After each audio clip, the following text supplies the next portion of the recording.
Good morning. Now we discuss cluster spectroscopy. Okay. In the spectroscopy, in the last class, we were discussing NMR spectroscopy. Okay. In NMR spectroscopy,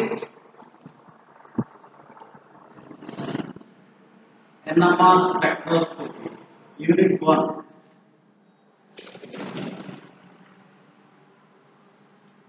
Unit 1, NMR spectroscopy. What is NMR spectroscopy? NMR means nuclear magnetic resonance spectroscopy. NMR అంటే ఏంటంటే nuclear magnetic resonance spectroscopy. The nuclear magnetic resonance spectroscopy. Today we discussing the nature of protons or nucleuses. Nuclear అన్న కదండి, nucleus అంటే nucleus, okay, magnetic resonance. Nucleus, what is the nature of nucleus? First of all, we have to know the nature of nucleus. అంటే ఇక్కడ consideration of nucleus in NMR spectroscopy. Which nucleus? We have to see the organic chemistry. Organic chemistry కానీ లేదా chemistry కానీ చూస్తే we have to see the many kinds of the nucleuses in the periodic table. Periodic table లో మనకి చాలా nucleuses ఉంటాయి. ఈ nucleuses అన్నిటిని కూడా NMR spectroscopy కన్సిడర్ చేస్తుందా లేదా అంటే the study of NMR spectroscopy for all the nucleus or it is selective nucleuses. అది కనుక చూస్తే మనకి ఇక్కడ ఏమవుతుందంటే the NMR spectroscopy is considering only the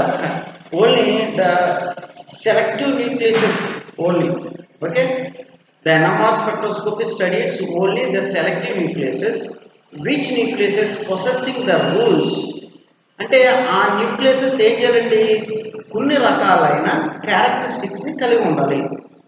అలాంటి న్యూక్లియసెస్ మాత్రమే NMR స్పెక్ట్రోస్కోపీ అనేది స్టడీ చేస్తారు, అప్లికేషన్ అనేది జరుగుతుంది. అంటే NMR టెక్నిక్స్ ఆ న్యూక్లియసెస్ మీద మాత్రమే అప్లై చేయడం జరుగుతుంది. అటువంటి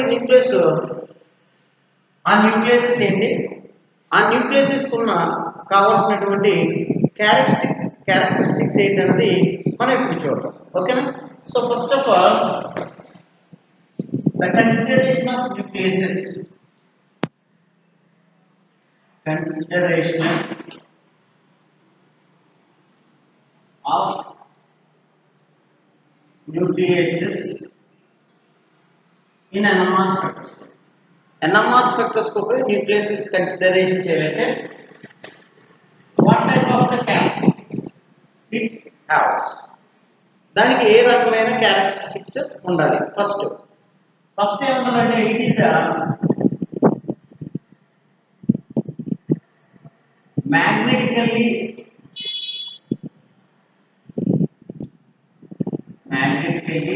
యాక్టివ్ అయి ఉండాలి. అది ఏమంటారండి, మ్యాగ్నెటికల్లీ యాక్టివ్ న్యూక్లియస్ అయి ఉండాలి. మనం తీసుకునే న్యూక్లియసెస్ మ్యాగ్నెటికల్లీ యాక్టివ్ అయి ఉండాలి. మ్యాగ్నెటికల్లీ యాక్టివ్ ఉంటే దానికి ఏముంటుందంటే స్పిన్నింగ్ క్యారెక్టరిస్టిక్స్ ఏముంటుందంటే spinning characteristics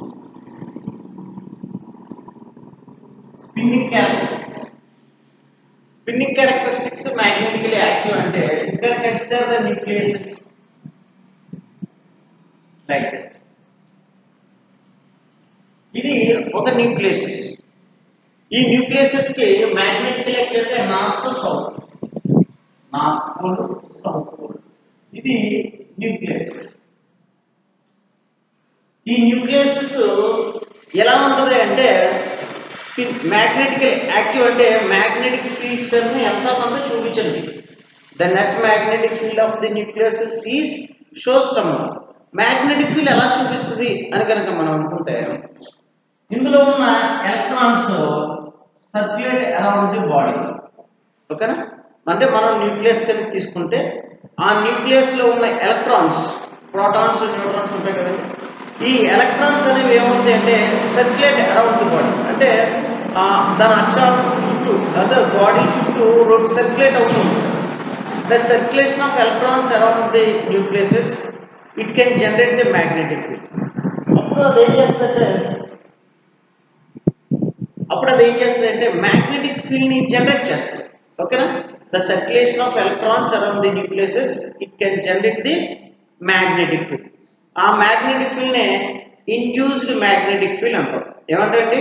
induced magnetic field. So the net magnetic field ఈ షోస్ సమ్ వాట్, అది ఎంతో కొంత చూపిస్తే దానికి ఏముంటుంది? ఇట్స్ ఎ మ్యాగ్నెటికల్ యాక్టివ్ అంటాం. అప్పుడు దాని న్యూక్లియస్ ఏమంటాం? Magnetical active. అంటే దాంట్లో మ్యాగ్నెటిక్ ఫీల్డ్ అనేది ఉంది. నార్త్ సౌత్ పోల్ కనుక చూసుకుంటే అందులో ఉన్న ఎలక్ట్రాన్స్ అనేది మ్యాగ్నెటిక్ ఫీల్డ్ ని జనరేట్ చేస్తుంది. అలా కనుక మ్యాగ్నెటిక్ ఫీల్డ్ జనరేట్ చేస్తే దాన్ని మ్యాగ్నెటికల్లీ యాక్టివ్ న్యూక్లియసెస్ అన్నమాట.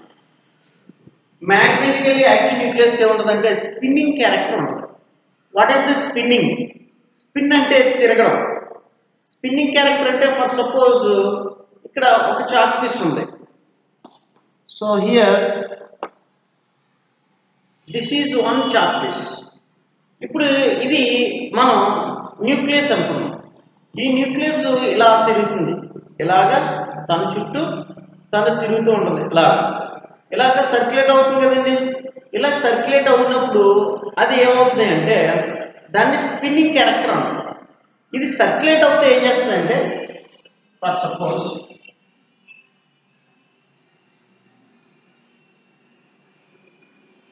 ఇది న్యూక్లియస్ అనుకుంటాం, ఇది అక్షాంశం, ఇది యాక్సిస్. ఓకేనా? అక్షాంశం. ఇప్పుడు ఈ న్యూక్లియస్ ఏం చేస్తుందంటే దీని చుట్టూ ఇలాగా సర్క్యులేట్ చేస్తున్నాను, దీని చుట్టూ సర్క్యులేషన్ చేస్తుంది అని అంటున్నాం. సర్క్యులేషన్ చేయడం అంటే ఏంటి అంటే ఇది తన చుట్టూ తను తిరుగుతూ ఇక్కడ ఒక అక్షాంశం ఉంది కదా, యాక్సిస్ ఆధారంగా దాని చుట్టూ తిరుగుతుంది. అంటే ఇది ఇక్కడ ఉంటుంది, ఇక్కడ ఉంటుంది, ఇక్కడ ఉంటుంది, ఇక్కడ ఉంటుంది. అంటే ఇది ఏమవుతుందండి? ఈ విధంగా న్యూక్లియసెస్ అనేది ఈ విధంగా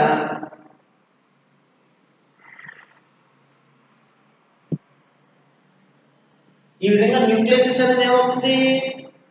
ఇది ఏదైతే అక్షాంశం ఉందో ఈ అక్షాంశాన్ని ఆధారంగా చేసుకునే న్యూక్లియస్ తన చుట్టూ తాను తిరుగుతూ యాక్సెస్ గుండా తిరుగుతుంది. మీరు కనుక చూస్తే గైరోస్కోప్ అని అంటారు. అంటే టిప్ టాప్ బొంగరం, మీకు బొంగరం తెలిసి ఉంటుంది. బొంగరాన్ని ఇలా తిప్పామనుకోండి, ఇలా ఎప్పుడైతే మనం చేతితో స్పిన్ చేసామో రొటేట్ చేసామో అది ఏం చేస్తుందండి? కింద ఒక కొన ఉంటుంది, ఇక్కడ ఆ కోణాన్ని అక్షాంశంగా చేసుకుని అది రౌండ్గా అలా తిరుగుతూ దాని కనుక అబ్జర్వ్ చేస్తే దానంతా తిరుగుతూ ఇలాగా అక్షాంశం చుట్టూ ఇలాగా తిరుగుతూ ఉంటుంది అన్నమాట. ఓకేనా? అంటే ఇలాగ క్రాస్గా తిరుగుతూ ఉంటుంది, ఇలా అంటే తిరుగుతూ ఉంటుంది. దీంతో పాటు యాక్సెస్ తిరుగుతూ ఉంటుంది. Just like earth. భూమిని కనుక చూసుకుంటే భూమి ఎలా ఉంటుంది? భూమి గుండ్రంగా తిరుగుతుంది. గుండ్రంగా తిరగడం అంటే ఏంటి? తన చుట్టూ తను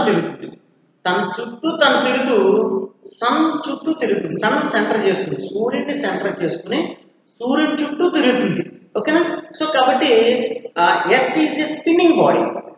ఎర్త్ అనేది స్పిన్నింగ్ బాడీ. మరి ఇప్పుడు మీకు ఒక డౌట్ రావచ్చు, ఎర్త్ కనుక స్పిన్నింగ్ బాడీ అయి ఉంటే దానికి ఏముండాలి? మ్యాగ్నెటిక్ ఫీల్డ్ స్ట్రెంత్ అయి ఉండాలి. అవునా? భూమికి ఏముండాలి? ఎంతో కొంత తిరుగుతుంది కాబట్టి మ్యాగ్నెటిక్ ఫీల్డ్ స్ట్రెంత్ ఉండాలి. మ్యాగ్నెటిక్ ఫీల్డ్ స్ట్రెంత్ ఉంటే అది మ్యాగ్నెటికల్ యాక్టివ్. నిజమే, భూమి మ్యాగ్నెటిక్ ఫీల్డ్ స్ట్రెంత్ ఆధారంగానే తిరుగుతుంది. ఎందుకంటే భూమి నార్త్ సౌత్ పోల్ ఆధారంగా చేసుకునే తిరుగుతుంది. ఓకేనా? సో మ్యాగ్నెటైజేషన్ ఆధారంగా మాత్రమే తిరుగుతుంది. అంటే the earth is a example of spinning body and magnetical active nucleus. ఓకేనా? సో ఎర్త్ కూడా ఏంటి? It's a spinning body and మ్యాగ్నెటికల్లీ active nucleases. So here also when we consider the nucleus in the NMR spectroscopy, then the nucleus is magnetically active nucleus. Why? Because it generates the magnetic field. Okay? See, ఎలా generate చేస్తుందంటే దానిలో ఉన్న electrons ఆ nucleus చుట్టూ తిరగడం వల్ల electric field అనేది generation అనేది జరుగుతుంది. అప్పుడు అదేం చేస్తుంది, నెట్ మ్యాగ్నెటిక్ ఫీల్డ్ అనేది జనరేట్ చేస్తుంది. ఆ magnetic field calculation angular momentum, magnetic momentum ఈ రెండింటి ద్వారా మనం క్యాల్కులేట్ చేస్తాం. దానికోసం ఫర్దర్గా మీకు చెప్తాను. ఓకేనండి. సో ఇప్పుడు ఈ మ్యాగ్నెటికల్లీ యాక్టివ్ న్యూక్లియస్కి ఏముంటుంది అంటే స్పిన్నింగ్ క్యారెక్టర్ అనేది ఉంటుంది. స్పిన్నింగ్ క్యారెక్టర్ అంటే ఏంటి అంటే ఈ విధంగా న్యూక్లియస్ తన చుట్టూ తాను తిరగడాన్ని స్పిన్నింగ్ క్యారెక్టర్ అంటారు. ఇప్పుడు స్పిన్నింగ్ క్యారెక్టర్ ఉంది, మ్యాగ్నెటికల్లీ యాక్టివ్ న్యూక్లియస్ అయింది. అప్పుడు దానికి ఏముంటుంది అంటే న్యూక్లియర్ స్పిన్ క్వాంటమ్ నెంబర్ అనేది ఉంటుంది. దానికి ఏముంటుందండి, న్యూక్లియర్ స్పిన్ క్వాంటమ్ నెంబర్ అంటే దానికి ఒక మ్యాగ్నెటిక్ ఫీల్డ్ స్ట్రెంత్ అనేది ఒకటి చూస్ చేస్తుంది. దాన్ని మనం ఏమంటామంటే nuclear spin quantum number, nuclear spin quantum number అనేది ఉంటుంది. ఇప్పుడు ఈ న్యూక్లియర్ స్పిన్ క్వాంటమ్ నెంబర్ దాన్ని 5 చూస్ చేస్తాం. న్యూక్లియర్ స్పిన్ క్వాంటమ్ నెంబర్ దేంతో చూస్ చేస్తామండి, I. The nuclear spin quantum number is represented as I. ఓకేనా. సో ఇప్పుడు I is equal to 0. If I is equal to 0, what happened? I is equal to 0 అయితే ఏమవుతుంది అంటే if I is equal to 0 కనుక అయ్యింది అంటే అక్కడ there is no any net magnetic field. అక్కడ నెట్ మ్యాగ్నెటిక్ ఫీల్డ్ అనేది ఏమో ఉండట్లా. ఎందుకని I is equal to 0. So కాబట్టి ఇక్కడ ఎప్పుడైతే NMR స్పెక్ట్రోస్కోపీలో మనం న్యూక్లియస్ తీసుకున్నామో ఆ న్యూక్లియస్ ఏమవ్వదు, I not equal to 0. I అనేది ఎప్పుడు 0 అవ్వకూడదు. అది ఇంటిజర్ ఆర్ నాన్ ఇంటిజర్ ఏదైనా అవ్వచ్చు. 1 2 3 4 5 కానీ 1/2 2/2 3/2 5/2 like that any objective, but it is not a 0. ఓకేనండి. అది 0 మాత్రం కాకూడదు. ఓకేనా. 0 అయితే ఏమవుతుంది అంటే దాని యొక్క మ్యాగ్నెటిక్ ఫీల్డ్ స్ట్రెంత్ అనేది 0 అయిపోతుంది. ఎప్పుడైతే మ్యాగ్నెటిక్ ఫీల్డ్ స్ట్రెంత్ లేదో అది స్పిన్నింగ్ క్యారెక్టర్ని షో చేయదు. స్పిన్నింగ్ క్యారెక్టర్ కనుక లేకపోతే ఇది మనం అబ్జర్వ్ చేయలేము. ఇప్పుడు ఈ magnetic field strength spinning character ఏ న్యూక్లియస్ కలిగి ఉంటుంది. దానికి ఉదాహరణ ఏంటనేది చూద్దాం. ఓకేనా. సో మ్యాగ్నెటిక్ ఫీల్డ్ స్ట్రెంత్ చూపించే న్యూక్లియస్ ఎలా ఉంటాయి అంటే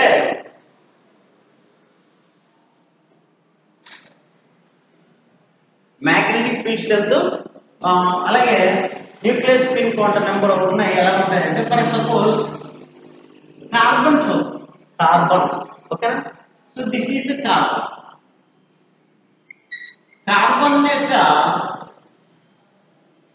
కార్బన్ కి ఎలక్ట్రానిక్ కాన్ఫిగరేషన్ ఎంత అండి, కార్బన్ 6, అటామిక్ నెంబర్ ఎంత 6, ఎలక్ట్రానిక్ కాన్ఫిగరేషన్ అంటే ఎంత 1s2 2s2 2p2. ఓకేనండి. సో 6 కాబట్టి దీన్ని ఎలా రాస్తామంటే దీని atomic number, atomic mass 6c12. 6c12. 6 అనేది అటామిక్ నెంబర్.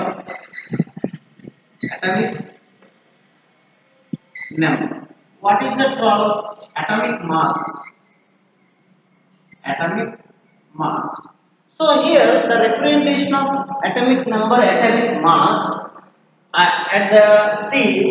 ఇక్కడ ఏమవుతుంది అంటే C అంటే అటామిక్ నెంబర్ అంటే 1s2 2s2 2p2 electrons, number of electrons. Okay. So what is that for? Here atomic mass 12 is represented number of protons plus number of neutrons. Number of protons and number of neutrons. Carbon గా consider చేస్తే 12 ఏం represent చేస్తుంది, atomic mass. Mass ఏంటండి, mass is equal to number of protons plus number of neutrons. Number of protons, number of neutrons చూపిస్తుంది. ఇక్కడ atomic mass ఎంత 12, 6 protons plus 6 neutrons. అప్పుడు carbon C12 లో కార్బన్ C12 ఏమైందండి 6 ప్రోటాన్స్ 6 న్యూట్రాన్స్ ఉన్నాయి. ఓకేనా.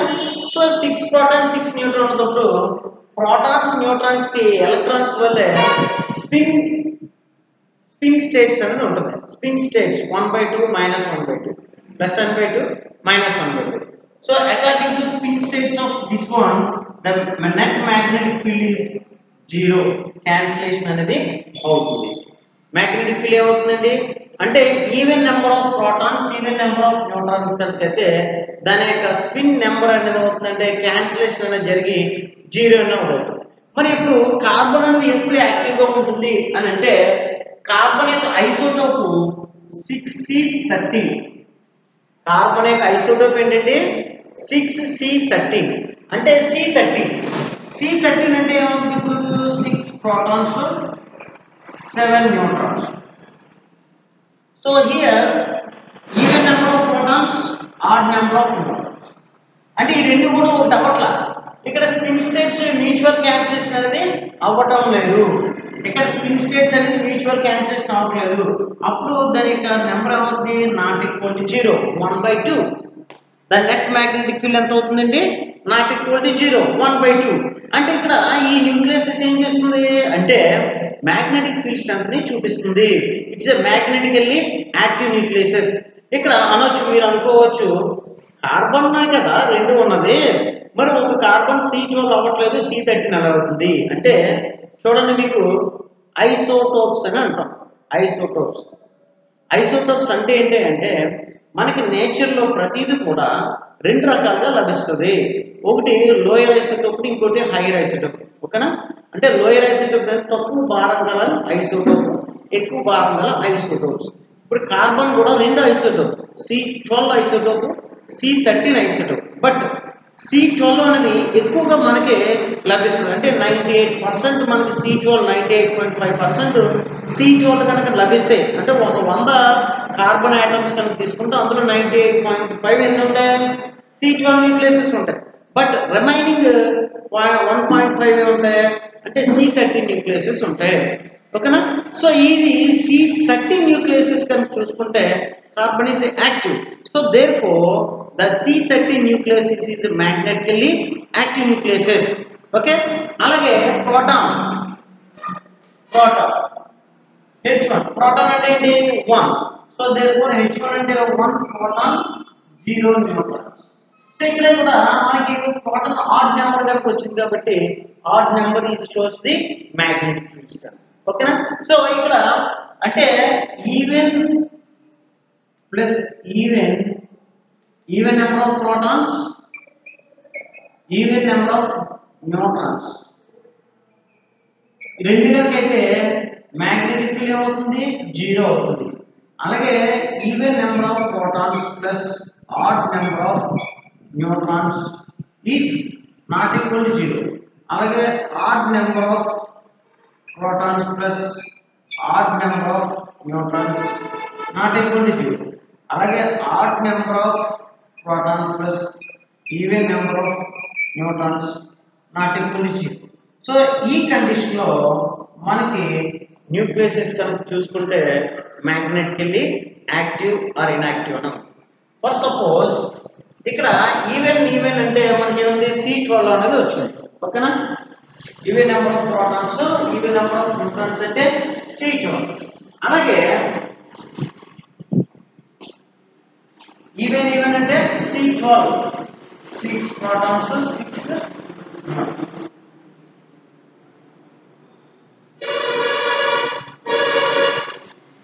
Even plus odd అంటే C13 6 protons 7. Odd number అంటే N14 అంటే 7 protons 7 neutrons. Odd plus even అంటే N15 న్యూక్లియస్ 7 ప్రోటాన్స్ 8 న్యూట్రాన్స్. ఓకేనా అలాగే O16 O17 okay P31 P35. So ఇలా డిఫరెంట్ టైప్స్ ఆఫ్ న్యూక్లియసెస్ కనుక తీసుకుంటే ఆ న్యూక్లియసెస్ అన్ని కూడా ఏం చూస్తుందండి మనకి మ్యాగ్నెటిక్ ఫీల్డ్ స్ట్రెంత్ చూస్తుంది. ఇప్పుడు ఈ న్యూక్లియసెస్ ని మనం ఏం కన్సిడర్ చేస్తాం మ్యాగ్నెటికల్ యాక్టివ్ న్యూక్లియసెస్ అని చూస్తాం. సో కాబట్టి మనం ఏదైనా ఒక న్యూక్లియసెస్ ని ఎన్ఎంఆర్ స్పెక్ట్రోస్కోపీలో మనం కన్సిడర్ చేయాలంటే ఆ న్యూక్లియసెస్ ఏమై ఉండాలండి, మ్యాగ్నెటికల్లీ యాక్టివ్ న్యూక్లియసెస్ అయి ఉండాలి. మ్యాగ్నెటికల్లీ యాక్టివ్ న్యూక్లియసెస్ అంటే దానికి ఏముంటుంది, స్పిన్నింగ్ క్యారెక్టర్ ఉండాలి. స్పిన్నింగ్ క్యారెక్టర్ మ్యాగ్నెటికల్లీ యాక్టివ్ న్యూక్లియసెస్ అవ్వాలంటే ఇక్కడ ఏముండాలని చెప్పు, ఈ type. For example it is మ్యాగ్నెటికల్లీ inactive, magnetically inactive. C12 is magnetically inactive. ఇది magnetically active, ఇది magnetically active, ఇది magnetically active. ఇప్పుడు మనం ఎన్ఎంఆర్ స్పెక్ట్రోస్కోపీ అనేది దేని మీద స్టడీ చేస్తామంటే, if any nucleuses is magnetically active then you can study about that nucleuses. ఆ న్యూక్లియసెస్ మీద ఎన్ఎంఆర్ స్పెక్ట్రోస్కోపీ అనేది మనం స్టడీ చేయడం జరుగుతుంది. దాని యొక్క ఇన్ఫర్మేషన్ అంతా కూడా మనం తెలుసుకోవడం జరుగుతుంది. అర్థమైందండి? Are you clear to understand? ఓకేనా? సో ఈ విధంగా మనం న్యూక్లియస్ కన్సిడర్ చేసుకోవాలంటే ఏముండాలి మనకి, ఫస్ట్ న్యూక్లియసెస్ మ్యాగ్నెటికల్లీ యాక్టివ్ అయి ఉండాలి. మ్యాగ్నెటికల్లీ యాక్టివ్ దేని మీద ఆధారపడి ఉంటుంది, దాని యొక్క మాస్ మీద ఆధారపడి ఉంటుంది. If number of protons and neutrons రెండు ఈవెన్ కనుక అయితే then that nucleus is magnetically inactive. అలా కాకుండా కనుక అయితే అవి magnetically active. That nucleus are considered in NMR spectroscopy. So what is the characteristics of NMR spectroscopy? Consideration of the nucleus. First, spinning character కలిగి ఉండాలి, magnetically active అయి ఉండాలి, nucleus spin quantum number not equal to 0 అయి ఉండాలి. అటువంటి characters కలిగి ఉన్న nucleuses మనం ఏమిటండి, మ్యాగ్నెటికల్లీ యాక్టివ్ న్యూక్లియసెస్ అంటాం. Then they are called as magnetically active. That nucleuses is considered in NMR spectroscopy. అర్థమైందండి? ఇది ఎన్ఎంఆర్ స్పెక్ట్రోస్కోపీలో నేచర్ ఆఫ్ న్యూక్లియసెస్, న్యూక్లియస్ యొక్క నేచర్, స్వభావం అనేది ఏ విధంగా ఉంటే ఎన్ఎంఆర్ స్పెక్ట్రోస్కోపీ స్టడీ చేయాలి. Next, principle of NMR spectroscopy. Principles of the very very important essay question.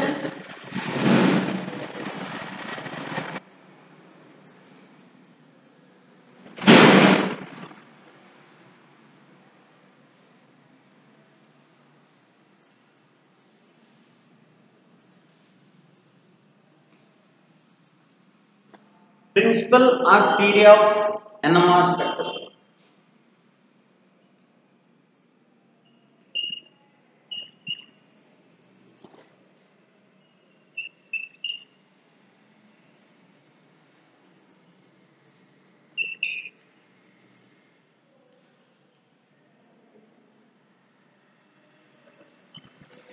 Principle or theory of NMR spectroscopy.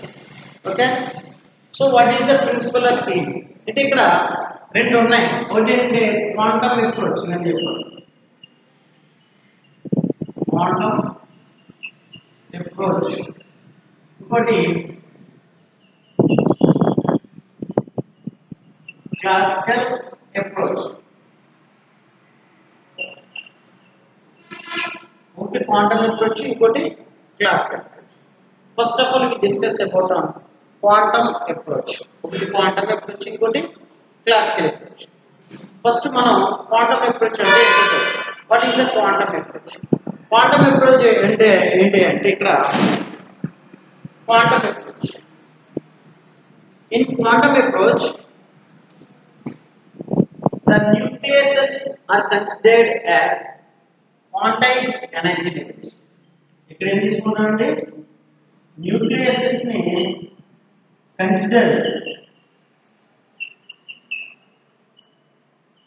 as quantized energy levels. Quantized energy level, that is indicates as electricity. ఈ quantised energy levels అంటారు. Nucleases ఎలా consider చేస్తామండి, quantised energy levels. ఓకేనా? అంటే ఆర్తో చూపిస్తాం.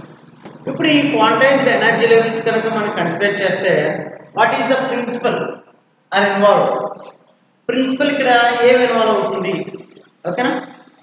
Principal involved అనేది ఎలా జరుగుతుంది అనేది కనుక మనం చూస్తే the principles involved in quantised energy levels. Quantised energy లెవెల్స్లో ప్రిన్సిపల్ ఏ విధంగా మనకి ఇన్వాల్వ్ అన్నది జరుగుతున్నాయి అంటే, ఓకేనా, ఇక్కడ we can consider the nucleuses are like that. ఇవన్నీ కూడా మనకి source sample, source of nucleuses. Nucleuses కనుక కన్సిడర్ చేస్తే ఈ న్యూక్లియసెస్ అన్నీ కూడా ఎలా ఉంటాయంటే they are not having any specific directions. దానికి ఎటువంటి ఒక స్పెసిఫిక్ డైరెక్షన్స్ కానీ డైమెన్షన్స్ కానీ ఉండవు. ఇప్పుడు ఇవన్నీ కూడా ఎలా ఉంటాయి, they are in randomly arranged, they are randomly arranged or disorder manner. Okay, అంటే ఇవి ర్యాండమ్లీ అరేంజ్డ్ అండ్ డిజార్డర్ మేనర్లో ఉంటాయి. అంటే ఇప్పుడు న్యూక్లియసెస్ అన్నీ కూడా ఎలా ఉంటాయి అంటే there is no any specific directions. ఒక స్పెసిఫిక్ డైరెక్షన్స్ అంటూ ఏమీ ఉండవు. ఏమంటే దేనికది సెపరేట్గా పాసింగ్ అవుతూ ఉంటాయి, దేనికది సెపరేట్గా పాసింగ్ అవుతూ ఉంటాయి. అలా ఉన్న న్యూక్లియసెస్ అన్నిటిని, ఫర్ ఎగ్జాంపుల్ క్లాస్ రూమ్లో టీచర్ లేడు అనుకోండి, స్టూడెంట్స్ ఎలా ఉంటారు, స్పెసిఫిక్ వాళ్ళకి సెర్టైన్ ప్లేసెస్ ఏదైతే ఉందో వాళ్ళ ప్లేస్ దగ్గర కాకుండా డిఫరెంట్ ప్లేసెస్ దగ్గర అరేంజ్మెంట్స్, అంటే ఒక disorder manner, there is no any specific directions. ఒక స్పెసిఫిక్ డైరెక్షన్స్ కాకుండా ఎలా పడితే అలా కూర్చోడానికి మనం ఏమంటే disorder manner or randomly arranged అని అంటాం. ఓకేనండి, అలా ఉన్నదాన్ని మనం ఏం చేస్తామంటే ఇక్కడ మ్యాగ్నెటిక్ ఫీల్డ్ స్ట్రెంత్లో ప్లేస్ చేస్తాం. Then they are kept in a magnetic field strength, then they are kept in a magnetic field strength, then they are arranged in a specific manner. అప్పుడు అవి ఏమవుతాయి అంటే ఒక స్పెసిఫిక్ మేనర్, అంటే ఒక specific డైరెక్షన్స్లో arrangements అనేది జరుగుతుంది. ఆ స్పెసిఫిక్ డైరెక్షన్లో అరేంజ్మెంట్స్ జరిగిన తర్వాత మనం ఈ ప్రిన్సిపల్స్ని ప్రాసెస్ చేస్తాం. ఓకేనా, so can see the next class continue.